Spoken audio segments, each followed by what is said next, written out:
Hi வாங்க இன்றைக்கி என்ன பார்க்கலான்னா இன்றைக்கி வந்து சுடிதார் பீட்ஸ் ப்ளவுஸுக்கு பின்னாடி நாட்க்கு வைப்பாங்கள்ல அந்த மாதிரி பீட்ஸ் தான் டிஃப்ரெண்ட் டைப்ஸ் பார்க்க போகிறோம். இது ரொம்பவே அழகாக இருக்கும். ப்ளவுஸ்க்கு சுடிதாருக்குலாம் பின்னாடி நாட் வச்சு தைச்சா ரொம்ப சூப்பராக இருக்கும். 25 ரூபாயிலேருந்து 150 ரூபா வரைக்கும் இந்த மாதிரி எங்ககிட்ட பீட்ஸ் இருக்குது. நிறைய கலெக்ஷன்ஸ் இருக்குது. உங்களுக்கு இதை பற்றி தெரியணும் அப்படின்னா பெத்தாம்பட்டி பஸ் ஸ்டாப்பில் தான் எங்கள் கடை இருக்குது. ஒரு டைம் வந்து விசிட் பண்ணி பாருங்கள். அது போக டெய்லரிங் கிளாஸஸ் எடுக்கிறோம், ப்ளவுஸ் ஸ்டிச் பண்ணி கொடுக்குறோம், ஆரி ஒர்க் கிளாஸஸ் எடுக்கிறோம், ஆரி ஒர்க் போட்டு கொடுக்குறோம், சாரீ ப்ரீப்ளீட் பண்ணி கொடுக்குறோம், ப்ரீப்ளீட்டிங் கிளாஸும் எடுத்துகிட்ருக்கோம், ப்ரூச்சஸும் போட்டு கொடுக்குறோம், ப்ரூச்சஸ் கிளாஸஸும் எடுத்துகிட்ருக்கோம். உங்களுக்கு யாருக்காவது இந்த கிளாஸஸ் டீட்டெயில்ஸ் தெரியணும் அப்படின்னா கீழே நம்பர் கொடுக்குறோம், செக் பண்ணி பாருங்கள். நிறைய டிஃப்ரெண்ட் வெரைட்டிஸான பீட்ஸ் எல்லாம் எங்கள் கடையில் இருக்குது. ஒரு டைம் வந்து உங்களுக்கு வேணும் அப்படின்னா எங்கள் கடையை விசிட் பண்ணி பாருங்கள். சேலம் வழி, இளம்பிள்ளையும் வழி, பெத்தாம்பட்டி பஸ் ஸ்டாப் எல்லா இதுக்கும் நடுவில் இருக்குது இந்த பஸ் ஸ்டாப். பீட்ஸ் மட்டும் இல்லாமல் மற்ற பொருட்கள், ப்ளவுஸு, இன்ஸ்கர்ட்டு, நைட்டிஸு, டாப்ஸு இது எல்லாமே இருக்குது. ஃபேன்சி பொருட்களும் எல்லாமே இருக்குது.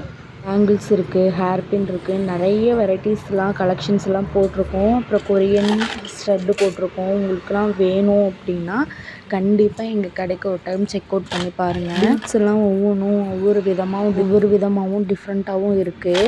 உங்களுக்கு வேணும்னா ஸ்க்ரீன்ஷாட் பண்ணி அதோட டீட்டெயில்ஸ் கூட தெரிஞ்சுக்கிட்டு அதுக்கப்புறம் கூட கடைக்கு வரலாம். கடையிலேயே உட்காந்து வாய்ஸ் ஓவர் கொடுத்து எடிட் பண்ணி போடுறதுனால கொஞ்சம் வண்டி போகிற சவுண்டு, ஹாரன் சவுண்ட்லாம் கொஞ்சம் டிஸ்டர்பன்ஸாக இருக்குது. கொஞ்சம் என் வீடியோ பார்க்குறவங்களாம் அதை அட்ஜஸ்ட் பண்ணி பார்த்துக்கோங்க. இது வீட்டில் போய் எடிட் பண்ணி போடுற அளவுக்கு அவ்வளோ டைம் இருக்காது. காலையில் 9 மணிக்கு வந்தோன்னா ஈவினிங் 8 o'clock தான் வீட்டுக்கு போகிற மாதிரி இருக்குது. அதனால் ஃப்ரீ டைமில்